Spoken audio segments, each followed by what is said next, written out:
Sérieusement la famille, entre nous, en regardant le titre de la vidéo ainsi que la miniature, vous avez un sentiment assez... Waouh, qu'est-ce qu'elle est en train de faire cette dame à son bébé? Je suis père de 3 enfants et le dernier il est né le 3 juillet 2020. Là, la plupart d'entre vous le sait et personne ne veut faire du mal à ses gosses. On est bien d'accord. Mais ce que vous allez voir, en fait, c'est tout à fait le contraire, la famille. Oui. Bon, je vais pas vous spoil. Aujourd'hui, je vais vous montrer une petite compilation de quelques vidéos, de quelque chose assez étrange pour nous. Mais croyez-le ou pas, il y a des raisons derrière. Bref, la famille, j'espère que la vidéo vous plaira. N'hésitez surtout pas de la partager au maximum et de mettre un gros pouce bleu. C'est la récompense. Sur ce, bon visionnage de ceci à tous.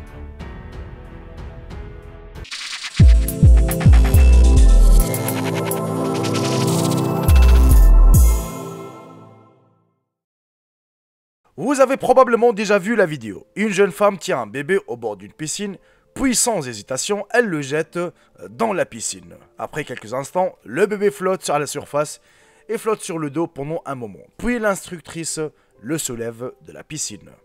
Elle s'appelle Krista Meyer. La maman du bébé dans la vidéo a posté la vidéo sur son compte TikTok. Elle a été visionnée plus de 50 millions de fois. Il a depuis été republié sur Twitter et devenu encore plus viral et transformé en mème. Mais cela a également suscité un débat sur l'opportunité de savoir si cette méthode pour apprendre au bébé à nager est appropriée.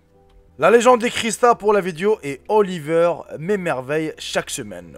Je ne peux pas croire qu'il a à peine 2 mois et qu'il s'accroît si vite. Elle a déclaré qu'il s'agit d'un cours de natation pour la survie des nourrissons dans une école de natation appelée Little Fins. C'est donc la raison du lancer apparemment traumatisant dans la piscine.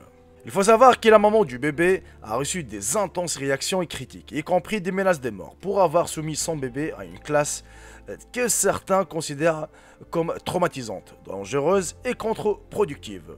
Et il s'avère qu'il y a depuis un moment déjà 2 écoles de croyances opposées sur cette question.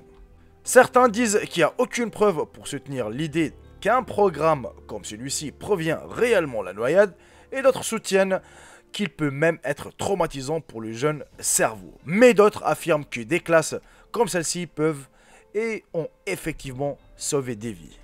12 employés des postes en Allemagne ont reçu des soins médicaux et des dizaines ont été évacués en raison d'un colis malodorant qui s'est révélé plus tard être du dorian. La police, les pompiers et même les personnels d'urgence ont été envoyés dans un bureau de poste de la ville de Schweinfurt, en Bavière, en Allemagne, après que la police a découvert une forte odeur. Le service de police du Schweinfurt a déclaré dans un communiqué que le contenu était inconnu et qu'il n'était pas clair au début si les colis suspects causaient une menace majeure. Tout le bâtiment a été évacué. Environ 60 employés sont contraints de quitter le bureau. Après vérification, il s'est avéré que le colis contenait 4 fruits de durian, envoyés par un habitant de 50 ans de la ville de Nuremberg. Au total, 12 postiers ont déclaré qu'ils avaient la nausée et ont été soignés sur le lieu. 6 autres ont été hospitalisés par précaution. Mais il faut savoir que le dorian est un fruit très populaire en Asie du Sud-Est, mais son odeur rend de nombreuses personnes insupportables. Singapour par exemple a interdit de mettre ce fruit dans le métro. De nombreux hôtels interdisent également de manger du dorian. Certaines personnes assimilent les odeurs du durian aux chaussettes pourries ou à la nourriture avariée.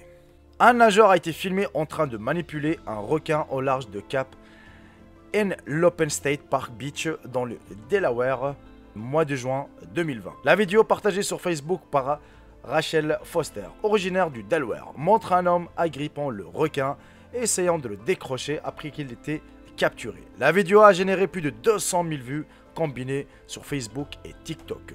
Tout le monde a commencé à crier « Requin, requin, sors de l'eau !» Mais il faut savoir que c'était tellement fou, c'était comme un film. Mais il faut savoir que l'homme dans la vidéo n'était pas la personne qui a attrapé le requin. C'était justement son ami qui a attrapé le requin. L'homme est allé juste dans l'eau pour ouvrir la bouche du requin pour faire sortir l'hameçon. Mais le souci est pas là les amis. En fait, les gens, quand ils ont vu la vidéo sur Facebook et TikTok, les gens ont cru que l'homme était en train de faire du mal au requin.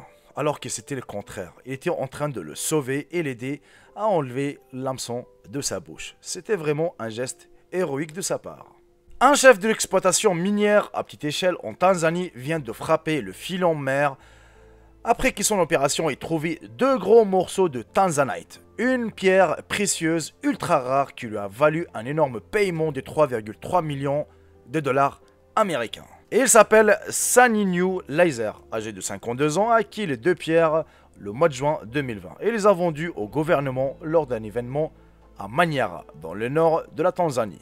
Ses employés ont trouvé les pierres précieuses et lui ont apporté. Il faut savoir que les 2 pierres pesaient 9,27 kg et l'autre 5,1 kg, ce qui est en fait les plus grosses jamais trouvées en Tanzanie.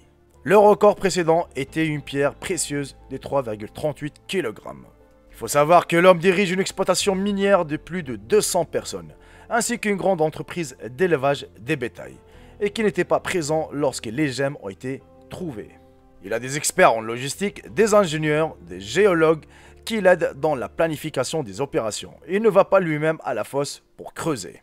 L'homme qui a 4 femmes et 30 enfants dit qu'il a des grands projets pour sa nouvelle richesse. Et pas seulement parce qu'il a beaucoup de bouches à nourrir. Et comme il n'avait pas beaucoup d'éducation, donc il investira dans les générations futures afin que ses enfants puissent un jour gérer son entreprise. Il veut construire un centre commercial et une école. Et il veut construire cette école près de chez lui. Car aussi, il y a beaucoup de pauvres là où il habite et qui n'ont pas les moyens d'amener leurs enfants à l'école. Il prévoit également de repartir 10% du paiement entre ses travailleurs. Eh ben franchement, bravo à lui d'avoir pensé justement à faire une école et ouvrir un centre commercial, ainsi de suite. Ça aurait été en Tunisie, hein, par exemple, moi j'habite en France en ce moment, mais ça aurait été en Tunisie. Je vous donne juste une petite idée, hein.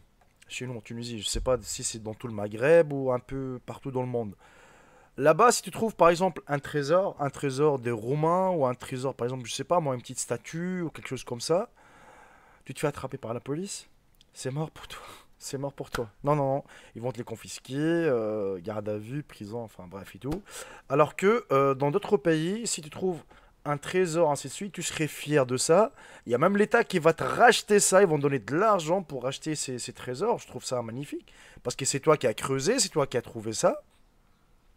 Donc ça t'appartient, on est bien d'accord. Alors que dans d'autres pays, non, ça appartient à l'État, et tous les trésors qui sont dans le pays, ça appartient à l'État. Vous comprenez maintenant.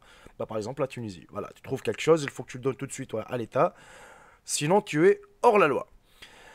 La deuxième chose, la famille, parlons de la maman qui, justement, qui mettait son bébé dans la piscine. Elle dit que c'est des cours de natation pour bébé. Alors qu'il faut savoir que le bébé, il a à peine 8 mois. Moi, personnellement, je peux pas. Je ne peux pas, parce que je vais m'imaginer des choses. Même si c'est des cours de natation, je peux pas laisser mon gosse de 8 mois avec une... comment on appelle ça, une instructrice, excusez-moi, une instructrice ou maître nageur pour lui apprendre à nager de telle manière. Ça aurait été un gosse de 3-4 ans, oui, mais un bébé de 8 mois, tu mets comme ça dans... En plus, on le voit bien dans la vidéo, quand elle met le bébé dans la piscine, il tombe, hein, carrément, il tombe, après il refait surface, il commence à flotter, voilà, à la surface, sur son dos. Bon, peut-être il a appris à nager, mais voilà, pour moi, c'est quelque chose que je ne peux pas le faire, mais c'est à vous de me dire vraiment de ce que vous en pensez de cette manière. Il y en a qui disent c'est des manières dangereuses parce que les bébés sont encore petits, voilà, donc ils supportent pas certaines choses. Il y en a qui défendent, ils disent non, non, non, c'est bien de les apprendre de leur jeune âge. Voilà, il faut savoir que cette dame, elle a reçu pas mal de critiques. Et il y en a qui étaient d'accord avec elle, il y en a qui ont même la menacé de mort, ainsi de suite. Mais bon, c'est à vous de me dire de ce que vous en pensez dans l'espace commentaire dès ces vidéos que je viens vous présenter la famille. Voilà, sur ce, je vous embrasse tous, profitez bien de votre journée, de votre soirée. Et je vous dis à très très bientôt pour une petite nouvelle vidéo. Salut tout le monde, c'est Jacob, bye, ciao, ciao. Je vous aime tous mes frères et sœurs.